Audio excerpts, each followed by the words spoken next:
सरला अपने पति राजेंद्र के साथ रहती थी। कहने को तो सरला की 2 बेटियां थी, संजना और निशा। संजना सरला की सौतेली बेटी थी और निशा अपनी थी। वो संजना को बिल्कुल भी पसंद नहीं करती थी, क्योंकि संजना निशा से रूप रंग में ज्यादा ही सुंदर थी। वो सिर्फ अपने पति के कारण संजना को अपने घर में रख रही थी। एक दिन सुबह संजना रसोई में रोटियां सेक रही होती है, तभी सरला वहाँ आ जाती है। महारानी, खाना बना कि नहीं? यहाँ भूख के मारे मेरी जान निकल रही है और तू है कि खाने में कछुए की चाल चल रही है। बल्कि तू ये जानती है ना कि सुबह सुबह के समय में सबको भूख लग जाती है। माँ, सारा खाना बन गया है, बस रोटियां सेकनी बाकी है। आप चलिए, मैं अभी आपके लिए लेकर आती हूँ खाना। ज्यादा टाइम नहीं लगेगा। खाना तो तब बनाएगी ना जब खाना बनाने का तेरा मन होगा। खाना बनाना तो तेरे लिए मजबूरी हो गया है, इसलिए मेरा खून जलाती रहती है तू लेट लेट खाना बनाकर, ताकि मैं तुझे खुद खाना बनाने के लिए मना कर दूं। करम जली। नहीं माँ, ऐसी बात नहीं है।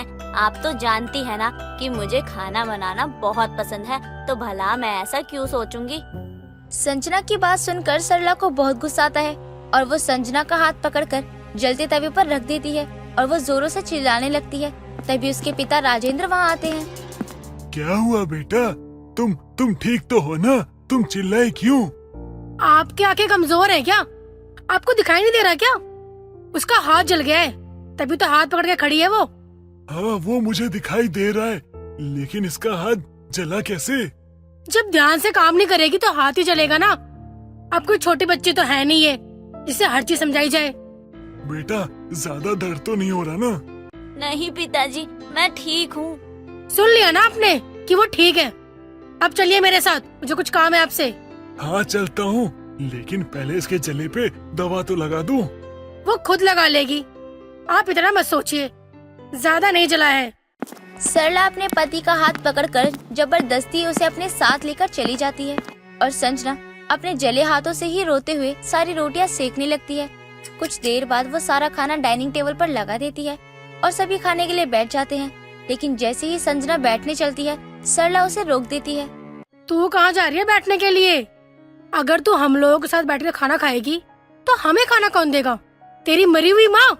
तू पहले हमें खाना खिला, उसके बाद जो बच जाए तब खाइए उसे। ये क्या बात कर रही हो तुम? हमारे हाथों में क्या मेहंदी लगी है? अरे, खाना तो हम खुद भी लेके खा सकते हैं ना। वो भी तो इंसान है, उसे भी भूख लगी होगी, उसे भी खाने दो ना हमारे साथ बैठकर। नहीं, बिल्कुल नहीं। ये आप क्या सिखा रहे हैं अपनी बेटी को? अगर ये अपने ससुराल जाएगी और सबका खाना खाने से पहले अगर ये बैठ जाएगी तो इसके ससुराल वाले हमें बुलाकर ताना देंगे कि आपने अपनी बेटी को तमीज नहीं सिखाई। इसलिए मैं अभी से इसे तमीज सिखा रही हूँ, ताकि आगे चलकर ही मेरी नाक न कटवाए। जाने दीजिए पिताजी, माँ सही कह रही हैं। आप लोग खा लीजिए, मैं बाद में खा लूंगी। सभी खाना खाना शुरू कर देते हैं और थोड़ी देर में ही सारा खाना खत्म हो जाता है। तभी राजेंद्र बोलता है, बेटा, ये सारा खाना तो खत्म हो गया, अब तुम क्या खाओगी? आप भी कैसी बातें कर रहे हो? आप तो ऐसे बोल रहे हो जैसे घर का राशन खत्म हो गया हो। अरे, अगर खाना खत्म हो गया तो दोबारा बना लेगी ना। क्यों संजना, सही बोल रहा है ना मैंने? हाँ माँ, आपने बिल्कुल सही बोला, मैं बना के खा लूंगी। लेकिन बेटा, तेरे तो हाथ जले हुए हैं, तू बनाएगी कैसे? उसके हाथ जले, कटे नहीं है, जो वो अपने लिए खाना नहीं बना सकती। और आपको उसके अलावा किसी की चिंता तो होती ही नहीं है।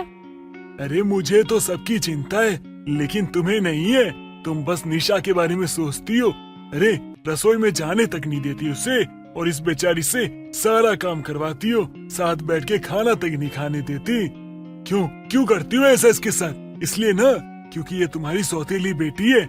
लेकिन देखना, एक दिन यही बेटी तुम्हारे काम आएगी, जिससे तुम इतनी नफरत करके बैठी हो। राजेंद्र इतना कहकर संजना को लेकर वहाँ से चला जाता है।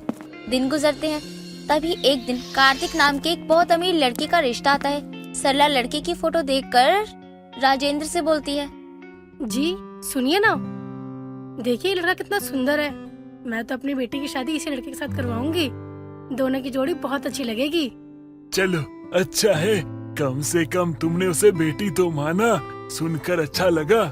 मुझे लगता है ना आपको कुछ गलतफहमी हो रही है। मैं अपनी सौतेली बेटी की बात नहीं कर रही, बल्कि अपनी बेटी निशा की बात कर रही हूँ। ये तुम क्या कह रही हो? ये रिश्ता तो संजना के लिए आया है। वो घर की बड़ी बेटी है, तो पहले उसकी शादी होगी। और दूसरी बात, उनको शांत, संस्कारी और घरेलू लड़की चाहिए, जो गुण तुम्हारी निशा के अंदर दूर दूर तक नहीं है। गुण नहीं है तो क्या हुआ, आ जाएंगे। लेकिन इतने बड़े घर में मैं अपनी बेटी की शादी करवाऊंगी। और आपको मेरी कसम है, अगर आपने कुछ बोला तो कभी तो अपनी दूसरी बेटी के बारे में भी सोचा करो। आप बस कल लड़के वालों को फोन करके बोल दीजिएगा आने को। अपनी पत्नी की कसम के आगे राजेंद्र कुछ नहीं कर पाता। अगले दिन जब कार्तिक और उसकी माँ सुमन वहाँ आते हैं, तो सरला निशा को साड़ी पहनाकर, सर पर पल्लू रखकर संस्कारी बना देती है। दूसरी तरफ संजना को छोटे कपड़े और हाई मेकअप करके साथ ही बिगड़ी हुई लड़की बनाकर उनके सामने खड़ी कर देती है और उसका प्लान काम कर जाता है। कार्तिक और उसकी माँ को निशा संस्कारी समझकर उसे पसंद कर लेते हैं।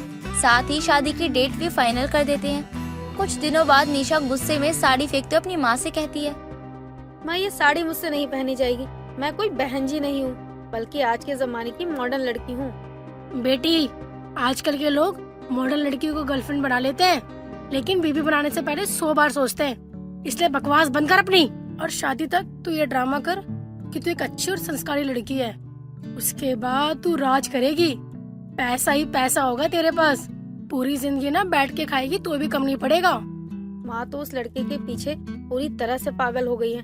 अगर मैंने अपनी माँ को कुछ बता दिया कि मैं किसी और को पसंद करती हूँ, तो मेरा घर से बाहर निकलना भी बंद कर देंगी। एक बार बस वो शादी के लिए हाँ कर दे, फिर मैं सब कुछ छोड़कर उसके साथ चली जाऊंगी। अरे तुझे मेरी बात समझ में आई या नहीं? जी हाँ माँ, आ गई आपकी सारी बात समझ में। आप चिंता मत करिए, शादी तो होकर ही रहेगी। देखते ही देखते शादी का दिन आ जाता है। बारात दरवाजे पर खड़ी होती है और निशा एक लेटर लिखकर वहाँ से भाग जाती है। जब संजना उसे देखने के लिए कमरे में जाती है, तो उसे वो लेटर मिलता है, जिसे वो ले जाकर अपनी माँ और पिताजी को दे देती है। जिसे पढ़कर उन्हें पता चलता है कि उनकी लड़की किसी लड़की के साथ भाग गई है, जिससे वो प्यार करती थी। सरला अपना सर पकड़कर बैठ जाती है। इस लड़की ने क्या किया? ऐसा करने से पहले एक बार भी हमारी इज्जत के बारे में नहीं सोचा। अब हम क्या करेंगे? लड़कों वालों के सामने क्या मुंह दिखाएंगे हम? मैंने तुमसे पहले ही कहा था ना कि माँ बच्चों को बना भी सकती है और बिगाड़ भी सकती है। तुमने उसे भरपेट खाना दिया, लेकिन इसे नहीं दिया। तुमने उसे चैन से सोने दिया, लेकिन इसे नहीं दिया। तुमने उसे नए कपड़े दिए, लेकिन इसे पुराने और फटे हुए कपड़े दिए। तुमने इसके साथ कितना कुछ किया और उसको कितने आराम से रखा, लेकिन देखा आखिर में क्या हुआ? तुम्हारी उस बेटी ने तुम्हारी नाक कटवा दी। मैं अपनी सारी गलती मानती हूँ, लेकिन अब हम क्या करेंगे? अब तुम्हारे पास एक ही रास्ता रह गया है, लड़के वालों के आगे इज्जत बचाने का। उन्हें सच बता दो और अपनी सौतेली बेटी को उसकी खुशियाँ लौटा दो। सरला को राजेंद्र की बात समझ में आ जाती है और वो मौका देखकर कार्तिक और उसकी माँ को एक कमरे में बुलाती है और उन्हें सारी बातें बताती है, जिसे सुनने के बाद उन्हें बहुत गुस्सा आता है। तभी सरला बोलती है, मुझे माफ कर दीजिए, मैंने आप लोगों के साथ बहुत गलत किया है। मुझे ऐसा नहीं करना चाहिए था, लेकिन मैं अपने स्वार्थ में किसी और की खुशियाँ देख ही नहीं पाई। लेकिन मैं चाहती थी कि मेरी बेटी को अमीर ससुराल मिले, लेकिन कहते हैं ना, भगवान ने जो तय किया है वही होता है। आखिर देखिए ना, अमीर ससुराल मिला भी तो किसको? मेरी सौतेली बेटी को। आप मुझे माफ कीजिएगा, लेकिन संजना की शादी आपके बेटे से करवाकर दोनों घर की इज्जत बच सकती है। सरला से सच जानने के बाद लड़के वाले संजना के साथ शादी करने के लिए हाँ भर देते हैं, जिसके बाद सरला की सौतेली बेटी की शादी पूरे विधि विधान से संपन्न हो जाती है। और इस तरह से लाख कोशिशों के बाद भी सरला अपनी सौतेली बेटी की शादी अमीर घर में होने से नहीं रोक पाती और संजना को एक नया जीवन मिल जाता है।